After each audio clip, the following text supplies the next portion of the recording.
In this video, we will study the spatial functions. Number one is gamma function. If n is positive, then the definite integral 0 to infinity e to the power minus x to the power n minus 1 dx, which is a function of n, is called the gamma function. Gamma function is also known as Eulerian integral of second kind, and it is denoted by the symbol, this symbol. Okay, thus gamma n can be written as gamma n is equal to integral 0 to infinity e to the power minus x to the power n minus 1 dx, where n is greater than 0. So this is how our gamma n is defined. And in the spatial function, we have two spatial functions, beta and gamma function. First we study the gamma function, then we will study the beta function, and then we will study the relation between the gamma function and beta function. Okay. Next is reduction formula for gamma n. We know that gamma n is equals to integral 0 to infinity e to the power minus x to the power n minus 1 dx. Then gamma n plus 1 can be written as 0 to infinity e to the power minus x to the power n plus 1 minus 1 dx. We replace n by n plus 1. तो plus 1 और minus 1 हट गए, ये आ गया आपका 0 to infinity e to the power minus x to the power n dx. Okay, now we integrate by parts this one. We get this can be written as minus मतलब आपने x की power n को लिखा रहने दिया, e की power minus x को integrate किया तो e की power minus x upon minus 1, ये आपका x की पावर n लिखा हुआ है यहाँ पर. ठीक है, लिमिट लग गई आपकी 0 to infinity plus minus integration n x to the power n minus 1 e की पावर माइनस x, और ये माइनस 1 तो ये प्लस 1 हो गया dx. ठीक है, 0 टू इन्फिनिटी. तो e to the power minus infinity मैं आपको पहले ही बता चुकी हूँ, e to the power minus infinity 0 होता है, e to the power infinity infinity होता है. तो जब हमने लिमिट्स रखी इस पर, तो ये लिमिट आ गई. जब आपने यहाँ रखा तो e to the power minus infinity is 0, और जब 0 रखा तो x की पावर 0 मल्टीप्लाई में तो ये तो 0 हो गया. ठीक है, इसको हम कैसे लिख सकते हैं, n 0 to infinity e to the power minus x की power n minus 1 dx, which is equals to n. This is the value of gamma n. You can see here. This is the value of gamma n. तो हमें क्या formula मिला recurrence relation का, कि gamma n plus 1 is written as n gamma n. तो ये तो तब था रिडक्शन फॉर्मूला, ये उसके लिए है when ever n is in the form of fraction. ठीक है, now in the case when ever n is a positive integer. ठीक है, तो जो आपका ये रिडक्शन फॉर्मूला है वो कैसे लिखा जाएगा. अभी तो ये कब था, जब हमारा n कैसा था, एक फ्रैक्शन फॉर्म में था. It is not a positive integer. Now we are saying that if n is a positive integer, then gamma n plus 1, this can be written as n gamma n.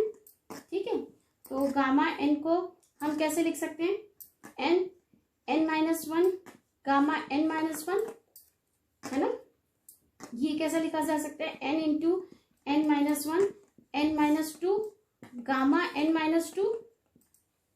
ठीक है, फिर ये so on, ये value आप कैसे लिख सकते हो, n minus 1 n minus 2 so on, ये जाएगा आपका 3 2 1 गामा 1, है ना.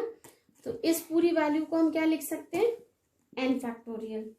तो हमारा n plus 1 gamma n plus 1 हमारा फैक्टोरियल n होता है किस केस में, when n is a positive integer, when n is a positive integer.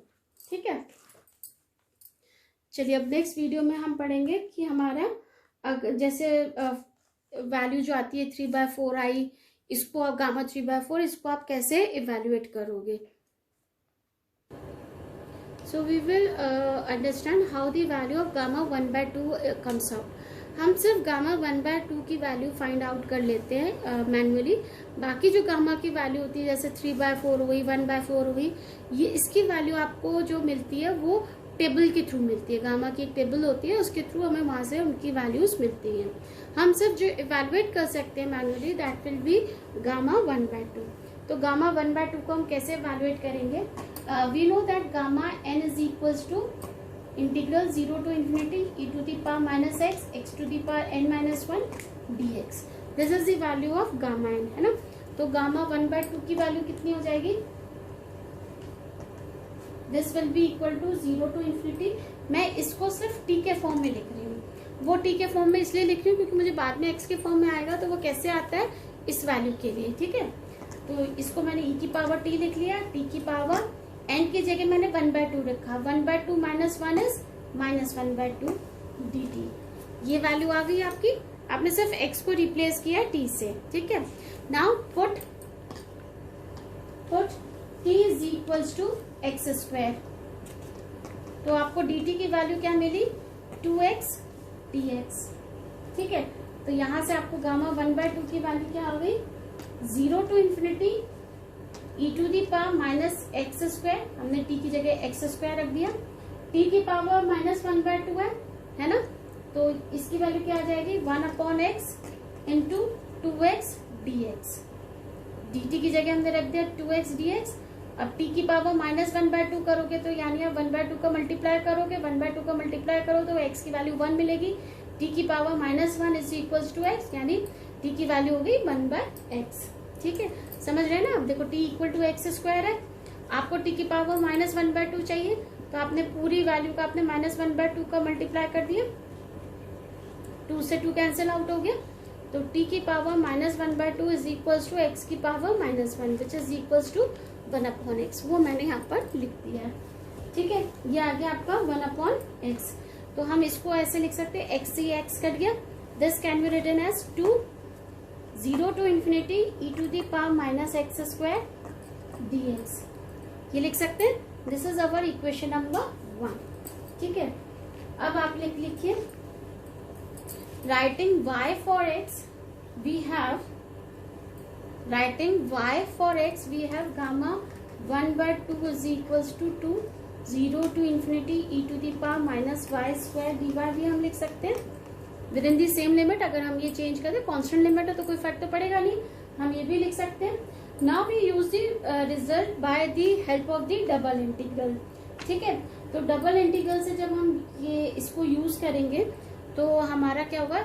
आप लिखिए इक्वेशन 1 मल्टीप्लाई इक्वेशन 2। आपने इक्वेशन 1 और इक्वेशन 2 का मल्टीप्लाई करा तो आपको क्या मिल गया? गामा 1/2 का होल स्क्वायर, और ये इन दोनों का मल्टीप्लाई हुआ तो ये 4 integral 0 to infinity e to the power, ये आपका आ गया ना -x² e to the power -y², minus common ले लूं तो x² plus y² dx dy, ये मिल गया आपको। और इनको जब हम पोलर कोऑर्डिनेट में चेंज करेंगे, इसकी वैल्यू को जो हमने चेंज इनटू पोलर कोऑर्डिनेट किया था, तो हम पोलर कोऑर्डिनेट में कैसे चेंज करते थे? x की जगह हम रखते थे put x is equals to r sin theta and y is equals to x is equals to r cos theta and y is equals to r sin theta such that x square plus y square is equals to r square। ये था ना आपका। अब आपका ये सबसे पहले तो हम ये देख लेते हैं पोलर कोऑर्डिनेट में, x भी हमारा 0 से इन्फिनिटी जा रहा है, y भी हमारा 0 से इन्फिनिटी जा रहा है, तो r भी हमारा 0 से इन्फिनिटी जाएगा। और क्योंकि 0 से इन्फिनिटी है, 0 से इन्फिनिटी तो हमारा फर्स्ट क्वाड्रेंट में, तो हमारा थीटा कहाँ से कहाँ जाएगा? 0 से π/2 में।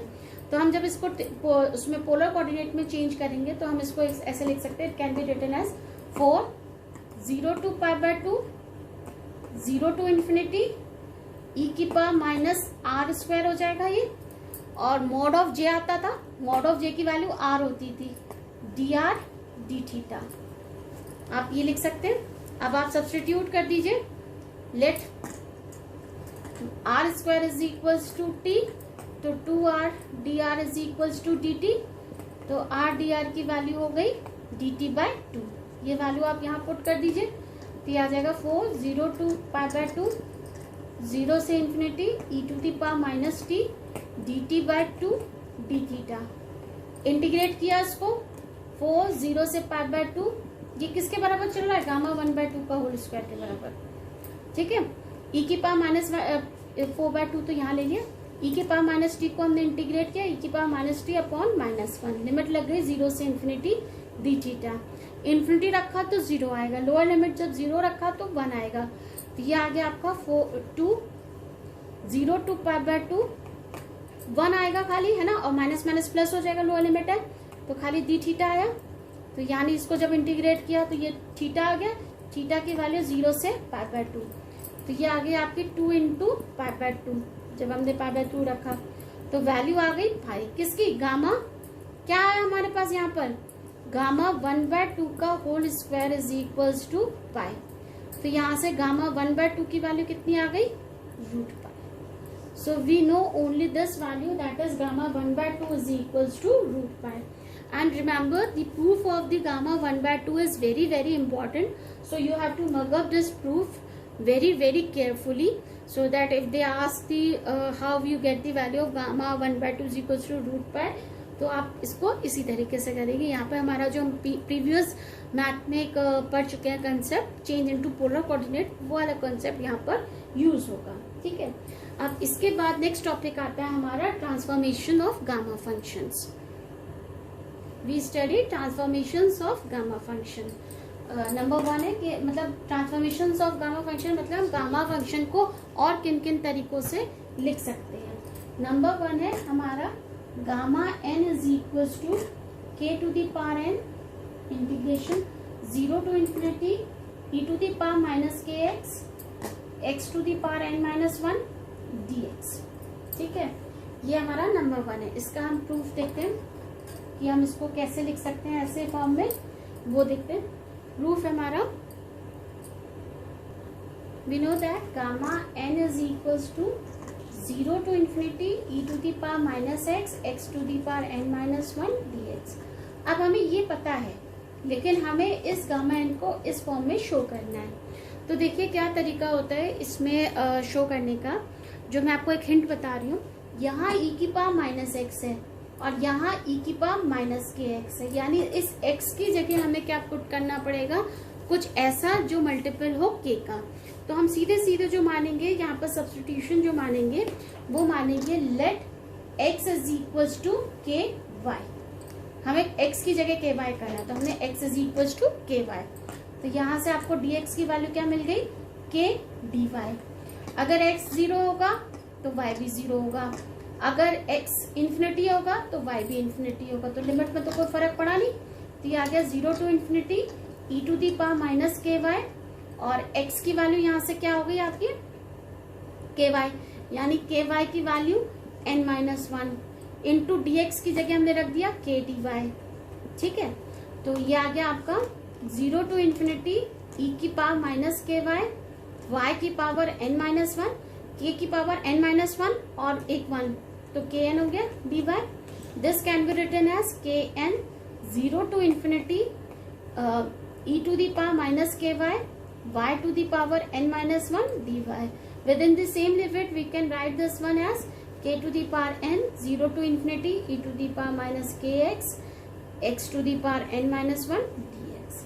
Hence proved. यही हमें प्रूव करना था, hence proved. Now see number 2. Number 2 transformation है हमारा gamma n is equals to number 2 is gamma n is equals to 0 to infinity, sorry, gamma n is equals to 0 to 1 log of 1 upon x to the power n minus 1 dx, where n is greater than 0. So we have to prove this. So in the proof we write that we know that gamma n is equals to 0 to infinity e to the power x x to the power n minus 1 dx. Now see that here in which we have to prove e to the power minus x has been removed and the terms comes out to be log. So what I put in place of e to the power x minus x so that the log term will be come out. तो आपको जो substitution होगा सीधे सीधे से क्या होगा कि हमें e to the power minus x को ही हटाना है, लॉग के फॉर्म में लाना है।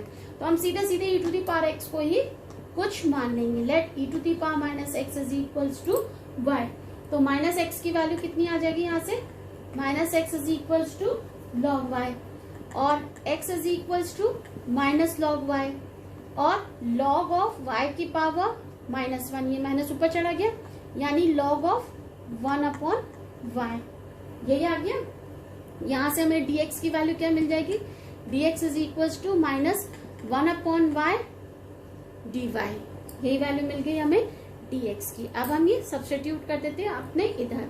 तो चला लिमिट्स में देखिए, जब आप x की जगह 0 रखोगे तो e to the power 0 is 1, तो हमारी लिमिट हो गई 1। जब आप x की जगह इंफिनिटी रखोगे तो e to the power minus infinity is 0, ये उल्टी लिमिट गई, 0 to 1 है, ये 1 to 0 गई। e की पावर माइनस एक्स की जगह आपने रख दिया y, सॉरी हाँ, e की पावर माइनस एक्स की जगह रख दिया आपने y। x की पावर n-1, x की वैल्यू कितनी है, log ऑफ 1 अपॉन y, तो यानी log ऑफ 1 अपॉन y की पावर n-1। dx की जगह आपने रख दिया -1 अपॉन y dy, तो इस y से ये y कैंसिल आउट हुआ, इस माइनस साइन को मैंने रिप्लेस कर दिया लिमिट्स का ऑर्डर चेंज करके, ये हो गई 0 to 1, तो ये आ गया आपका log 1 upon y to the power n-1 dy। Within the same limit we can write this as integration 0 to 1 log of 1 upon x to the power n-1 dx, hence proved। यही हमें prove करना था, hence proved। Now we will see the third transformation of gamma function। Third gamma transformation है आपका gamma n is equals to,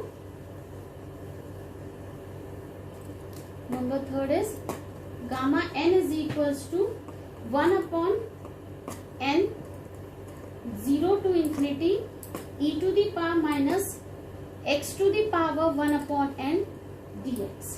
ठीक है, proof में हम वही लिखेंगे कि that we know that gamma n is equals to इंटीग्रेशन 0 to infinity e to the power minus x to the power n-1 dx, है ना। अब आप ये देखिए, यहाँ e to the power x है, यहाँ x की पावर 1/n है, तो अब हमें x की वैल्यू माननी पड़ेगी x की पावर 1 अपॉन n के फॉर्म में, है ना।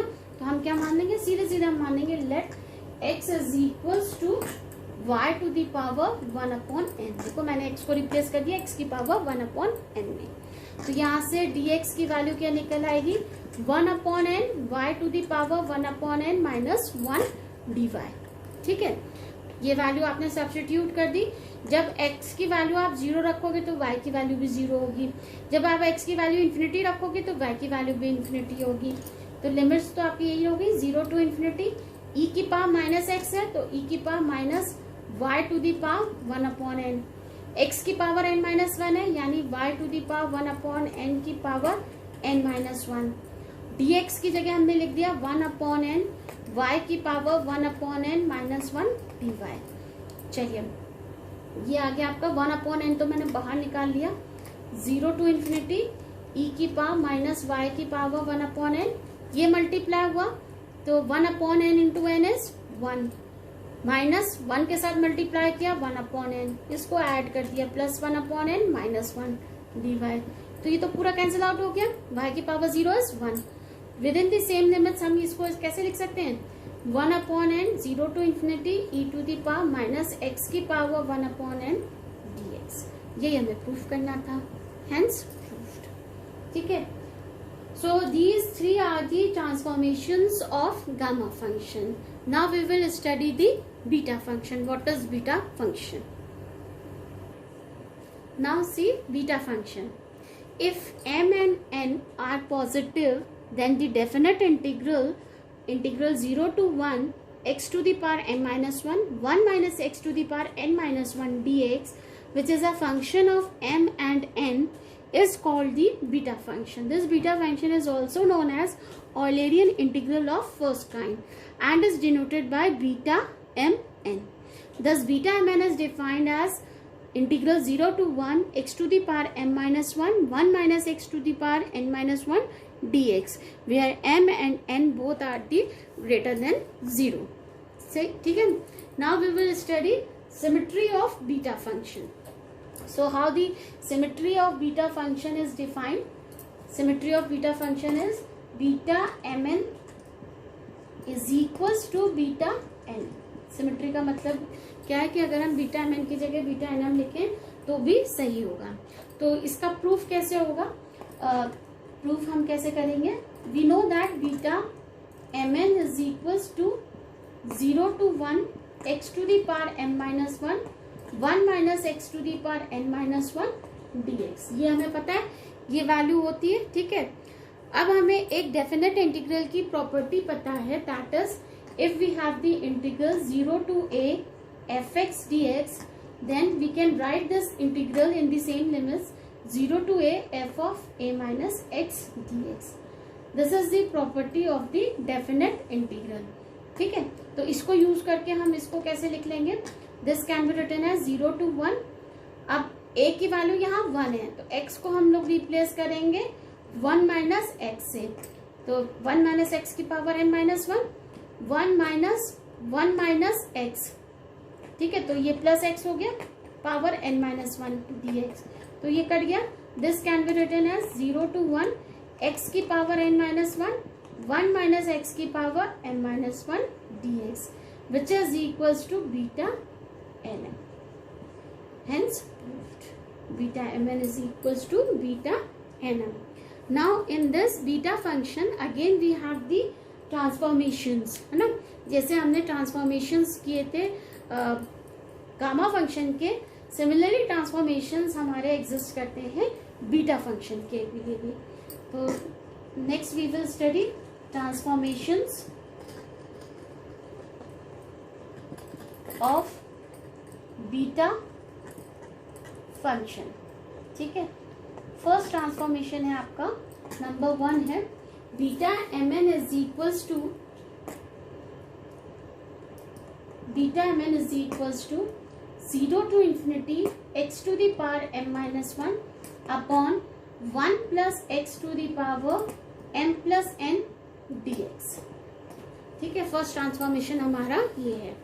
तो इसका प्रूफ करते हैं। एक चीज मैं आपको बताती हूँ, जब भी हमने गामा फंक्शन का ट्रांसफॉर्मेशन किया था तो उसके प्रूफ में हम e to the power x वाले x की वैल्यू को कुछ ना कुछ सब्स्टिट्यूट करते थे। बीटा फंक्शन में हम जब भी ट्रांसफॉर्मेशन करेंगे तो 1 माइनस एक्स की जो वैल्यू है उसको हम कुछ ना कुछ सब्स्टिट्यूट करते हैं। तो let us do the proof. Proof में हम लिखेंगे we know that beta m n is equals to integral 0 to 1 x to the power m minus 1 minus x to the power n minus 1 dx, यही value होती है। अब देखिए हमारा क्या है, x की पावर m minus 1 है, यहाँ आपका 1 माइनस एक्स की जगह 1 अपॉन 1 प्लस एक्स है ना। तो हम सीधे सीधे सब्स्टिट्यूट क्या कर देंगे, let x is equals to 1 upon 1 plus y, क्योंकि ये 1 अपॉन 1 प्लस एक्स आ नहीं रहा तो हमने लिख लिया let x is equals to 1 upon 1 plus y. तो यहाँ से हमारी dx की वैल्यू आ गई माइनस 1 अपॉन 1 प्लस वाई का होल स्क्वायर dy, यही वैल्यू आई। अब लिमिट देखें, अगर हम x की जगह 0 पुट करते हैं तो हमारी y की लिमिट इन्फिनिटी आ जाएगी, क्योंकि आप इसको ऐसे भी लिख सकते हैं 1 plus y is equals to 1 upon x. तो आपने x की जगह जब 0 पुट किया तो 1 अपॉन 0 से इन्फिनिटी, तो y की लिमिट आ गई हमारी इन्फिनिटी। तो 0 की जगह तो मैंने लिख दिया इन्फिनिटी। फिर आपने जब x की जगह 1 पुट किया तो y की वैल्यू कितनी आ जाएगी, ये 1 हो जाएगा, 1 से 1 कट गया, y की वैल्यू हो गई 0, ठीक है। तो ये वैल्यू हमने पुट करी, x की पावर m माइनस 1 है, यानी 1 अपॉन 1 प्लस वाई की पावर m माइनस 1, ये हो जाएगा 1 माइनस 1 अपॉन 1 प्लस वाई की पावर n माइनस 1, dx की जगह आ गया minus dy upon 1 plus Y का होल स्क्वायर, ये वैल्यू आ गई आपकी। अब चलिए सॉल्व करें, ये आ जाएगा आपका, माइनस साइन को रिप्लेस कर दे तो लिमिट का हम ऑर्डर चेंज कर देते हैं 0 से इन्फिनिटी। ये तो आ गया आपका 1 अपॉन 1 प्लस वाई की पावर m माइनस 1, यहाँ आपने एलसीएम लिया तो ये आ जाएगा 1 plus Y minus 1 upon 1 plus Y की power n minus 1 into D Y upon 1 plus Y का होल स्क्वायर, ठीक है। तो ये और ये तो कैंसिल आउट हो गए। मैं थोड़ा सा रब करके लिख देती हूँ क्योंकि यहाँ जगह नहीं बची है, इसी में रब करके लिख रही हूँ। तो ये वैल्यू आ जाएगी आपकी 0 से इन्फिनिटी, ठीक है। अब हम 1 प्लस वाई की पावर देखते क्या क्या आ रही है। 1 प्लस वाई की पावर यहाँ है m-1, यहाँ है n-1 प्लस n-1, यहाँ है 2 प्लस 2, ऊपर बचा है हमारा y की पावर n-1, y की पावर n-1 dx, है ना।